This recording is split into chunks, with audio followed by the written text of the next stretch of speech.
go tell Aunt Rhody, because if you have not told Aunt Rhody yet about Resident Evil 7, you probably should. It's not a game that should be overlooked. It's not a game that should be forgotten about. This is definitely the first big release of 2017. And if you have an aunt named Rhody, I don't care what your aunt's name is, actually. Just whatever your aunt's name is, you should probably call her up. Or she probably hasn't heard from you in ages. Be like, yo, Aunt, I don't know, Phyllis? Maybe her name is Phyllis. Phyllis, have you heard of Resident Evil 7? I heard there's a... Is that the movie that's coming out? No, Phyllis. It's a game. That's where I bust in, and I tell you about a little bit of something real quick. Resident Evil 7 is a departure from what Resident Evil has been recently. Resident Evil has been a third-person adventure because of the success of Resident Evil 4. They have tacked on 5 and 6 to try to take advantage of what people loved so much. What people liked about Resident Evil 4, and justly so, because the fans told them to do that. This game takes it in a almost completely separate iteration. It makes it more about survival horror. It makes it more about feeling helpless, but also powerful at the same time. I think they strike a good balance between being able to do the dang thing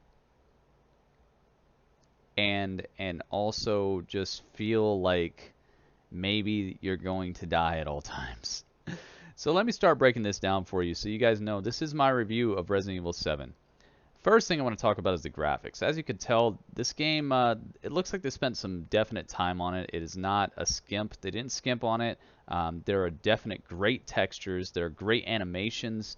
Everything looks motion captured. Everything looks, especially when you get up close and personal with the characters, when you get up close and personal with the bakers, it looks like they really took the time to do something great.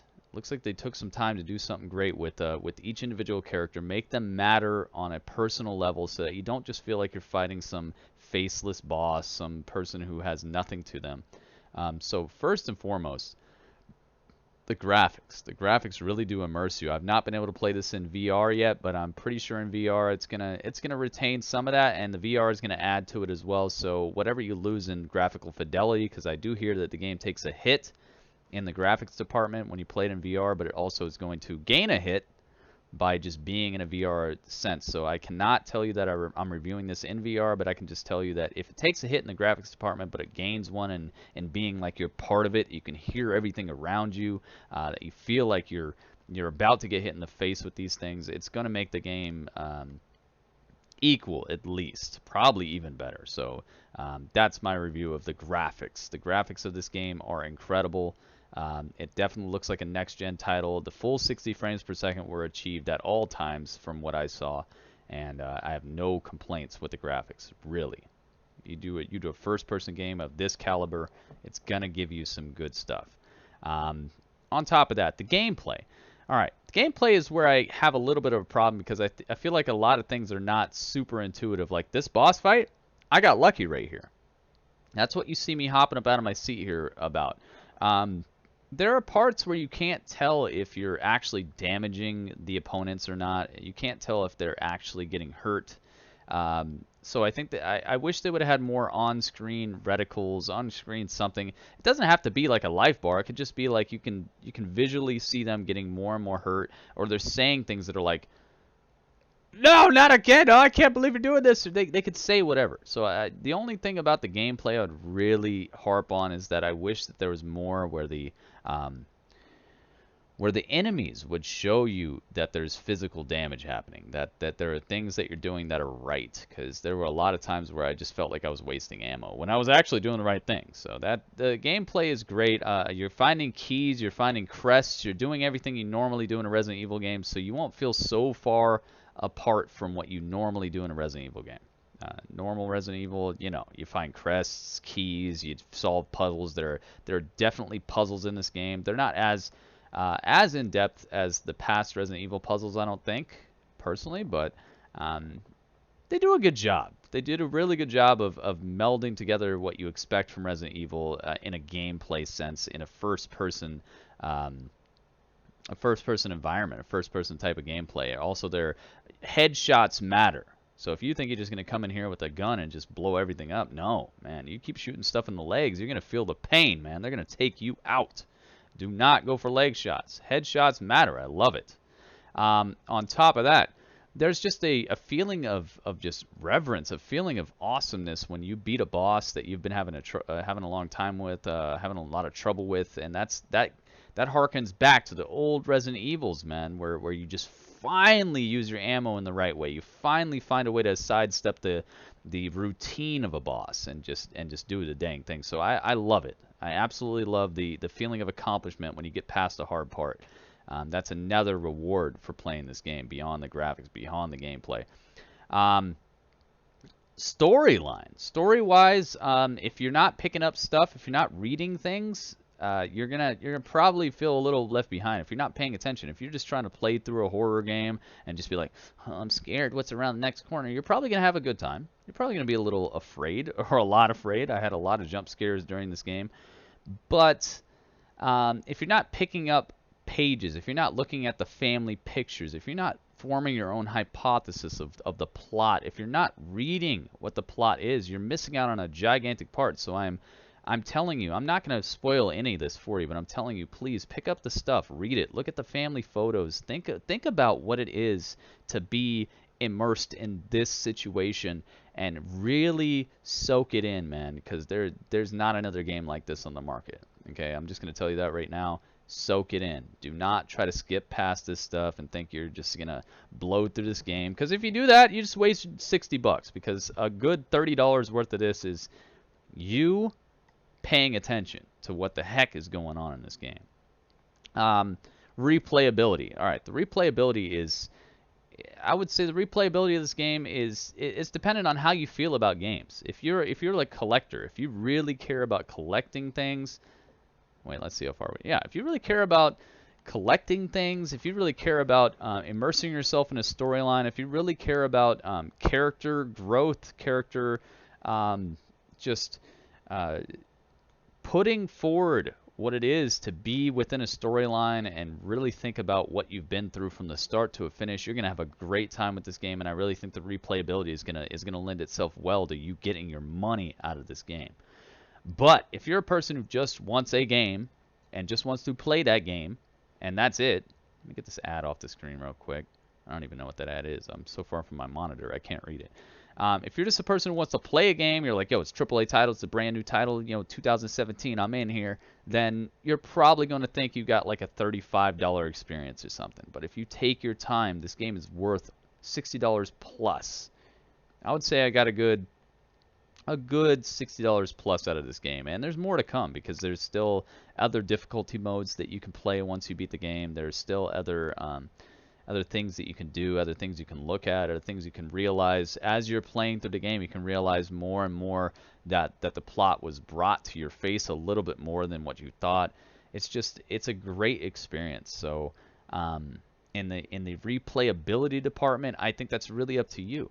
I think it's really up to you. You can get a $35 experience or a $65 experience. Just it's really up to what you want to get out of it. My final verdict, the final thing I want to say about this game is it's pretty much what I just said. Get what you want out of this game. If you really want an immersive horror experience, take your time. Watch what's happening in front of you. Think about the situation that your character is in. Revel in the experiences that are getting put in front of you. Solve the puzzles. Think about them on your own, in your own regard. Read the trophies and the achievements that you get. Find out what they're about. Find out why you got them. Don't just be like, oh, here's a trophy. Good. I'm glad I got my 65th trophy. Think about what you're up to, what you're doing, what's happening. Because the more you put yourself in an immersive environment, the more you really immerse yourself in this experience, the more you're going to get out of it. I will say that this game has more environments than you think it's going to. From the demo, there are very few things from the demo that actually exist in this game, and when they do come up, you're going to be like, what? Really? It's just, it's surprising. The enemy types, there could be more enemy types for sure, but in this situation, I think that maybe they could have. Maybe they could have, based on this environment. There are several other things I could think of that they could have made into enemies that they didn't, and it would have been great. It would have been awesome to see some more enemy types. But that's where the DLC comes in, and so for my verdict of this game, okay, just before I talk on anything else that I hope for or wish for or I'm thinking about or on a negative tip, I'm going to give this game a 9.1. Okay, a 9.1. This game could have easily been a 10.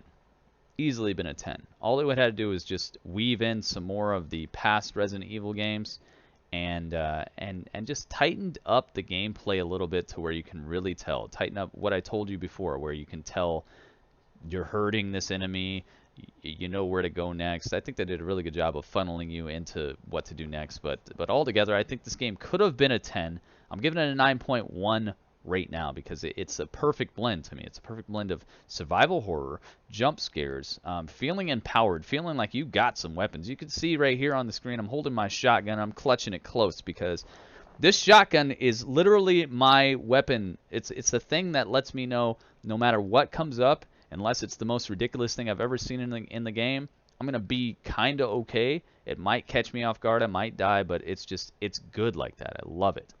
So the weapons make you feel empowered when you unlock better weapons, which here's a place where you can unlock better weapons. It just makes you feel empowered. So I love that about the game. You can feel helpless, but you can feel empowered, but it's all up to how you approach situations, how well you hoard stuff. Your inventory matters a lot. I'm going to give it a 9.1 right now. All right, 9.1. Now, DLC. There's a DLC coming out in about 4 days, guys. From the publishing of this review till now. From the publishing of this review to when the DLC comes out, it's about 4 days. So that means a week later. A week after the game comes out, there is a DLC already, which is classic Capcom. So I don't like that. I really don't. I think that lends itself to making people feel like you ripped them off. I don't feel ripped off right now, but I've played this game like 2 more times. I'm probably gonna be like, hey man, you guys kind of got me. So I really hope these DLCs are full-fledged stories. I hope they're not like you can play one of the VHS tapes or something. So this is beyond my review. I already gave it a 9.1. The game is excellent. The game is everything that you want from a survival horror, a horror franchise, a great way for Resident Evil to step back into the limelight that it deserves, because Resident Evil has been in the hearts and the minds of so many people who love horror for so long. I think they did a great job. But I just hope the DLC is not a miss, because the DLC could definitely be a miss. Beyond that, I just got to say, please ask yourself how much you care about survival horror. Please ask yourself how much you've played the Resident Evil franchise. I'm going to go back and play a lot of the Resident Evil franchise now. I'm actually going to play The Evil Within, which is made by the original designer of Resident Evil. If you guys don't know that, The Evil Within is actually a spiritual, I wouldn't say successor, but a spiritual, like, what do you call it when you have like a brother and a sister? A spiritual sibling. Okay, it's a spiritual sibling of the Resident Evil franchise, and it's a great, great game. So soon I'll be playing The Evil Within again. I want to play through the Resident Evil remake. I want to just go back and really immerse myself in this whole entire universe, because it's been a while. It's really been a while, and they did a really good job of making me care about it again. So I would definitely recommend it for people who like Resident Evil, people who like first-person horror games, people who liked PT are going to like this game. It has enough mystery that it's going to keep you involved. I just really think that this is a great game. But like I said, if you're not the type of person who's going to get $60 out of this game, then don't buy it. All right, just watch my playthrough. Okay, here's the advertisement. Go to my YouTube channel. Watch my playthrough. If you're not trying to spend $60, or you know you're not going to take your time with this game, just go watch my playthrough. Save yourself $60. Don't do it. Don't do it to yourself.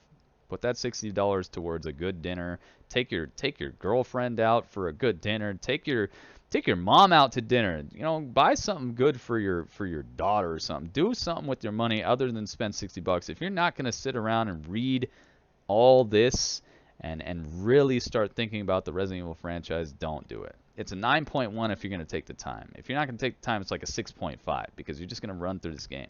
Don't run through it. You run through this game, good job. You just wasted $60. Don't do it, man. So, with that said, that's my review. I hope they bring multiplayer to this. I hope that there's like a multiplayer mode where you can play as like the bosses and really go through and like stifle people who are trying to play through the game. I hope they add a whole bunch of stuff, man. I wish they would message me and ask me what I think. I could definitely hook them up with some new modes that'll make this game epic. But it's already epic by itself. I really had a good time. I hope you guys have enjoyed my review. And 9.1, I'm sticking to it. That's literally what I give it. And without further ado, I hope you have a good day. I hope you have a good evening, night, morning, whatever it is. I will see you guys next time for the Urban Saga.